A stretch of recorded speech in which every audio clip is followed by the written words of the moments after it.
Good morning everyone and welcome back to Craft Eccentricity. I hope everyone has a wonderful day today, and it looks like we're coming to the end of the tunnel. There is light there, so hopefully in the next couple of weeks we'll all be able to start getting back to work and putting bigger smiles on our faces. So today I'm going to be using squares.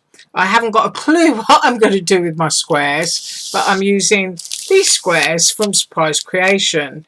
On the website they're called dashed squares. I call them coin edge because to me it looks like the edge of an old-fashioned coin. So we're going to be using some of those, and we're going to use some Dollar Tree foam tape. Don't throw this bit away because, in fact, I'll open it now for you, because I saved that bit for shakers, and on one of my videos I've shown you how to do a little snowman's head, and then you put that bit over the top, you cut it out. In fact, I'll do it now. Let's get my scissors and go in there. All you have to do is leave yourself a rim, obviously, so that you've got something to fasten your tape to. So I'm trying to move a chunk here so I can get that bit out.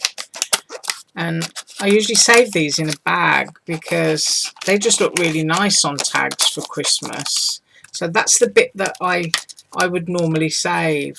Let me dust it off. Look at that, it's got fluff on it already.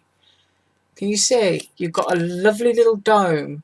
And if you pop a little snowman's face under there, you can put a few sequins or a little bit of snow in there, fake snow, and it just looks really nice on a tag. So if you're interested in making something like that, I can link that video below, but I always keep this bit.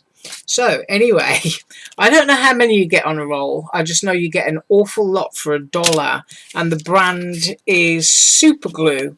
So that's what you're looking for at Dollar Tree, and they are usually in the auto section with all the car cleaning stuff. So we're going to be using those, and we're going to be using those, and we're also obviously going to be using some cardstock, but I haven't decided which cardstock yet. So I'm going to go away, I'm going to find some cardstock, and I'm going to cut it, and I'm going to come back. Okay, so for my set of dies, I decided I was going to use these 3 squares, and you can see where they lay in here. It's the 4th one, the 7th, and the 8th. I think this is a set of, let me see, 1, 2, 3, 4, 5, 6, 7, 8, 9, 10. So there's 10 dies in this set. Actually, I thought there was 11. Maybe I put one somewhere where I shouldn't. So those are the ones that I have used. And I decided to go with U Artists paper, and I've cut these. So I've cut that one and that one. So these are all of my squares, and I'm going to use my Dollar Tree foam pads, and it's a really quick, easy card. And I cut a white background square that was using this one, the largest one. So I'm just going to pull those out of the way, and hopefully that's in camera shot. It's a little bit grey here today. I think it's going to rain actually. And here's my foam pads, and I'm just going to grab a bunch off like this, and we're not going to use any tape at all to do this. It's all going to be foam pads, so it's super easy. Now, one of the things that I'm always saying is put plenty on, because when you're posting, you don't want it to get squashed. Now, it may seem like we're using an awful lot of pads. I'm going to use 5 per square on these, and I'm going to keep doing that, and I'll come back when I've put all of my pads on. So I've got all of my Dollar Tree sticky foam pads on the backs here, and all I'm going to do is layer them up so that they're nice and even. Now, I'm using U Artist Mother Goose paper here, but you can use anything that you want to. You could create a sort of like mosaic of birds or insects, you know, butterflies and little ladybirds and honeybees and stuff like that. So it's entirely up to you what kind of paper you use, but I'm sticking with a kind of child's card theme today. So I'm going to peel those off and stick them on, and I'll be straight back. So I've peeled my foamy pads off and layered these pieces up. You can see there's plenty on the back there, and it's just a matter of placing them where you want to onto your card and peeling those backs off as well. So I'm going to do that and I'll be straight back.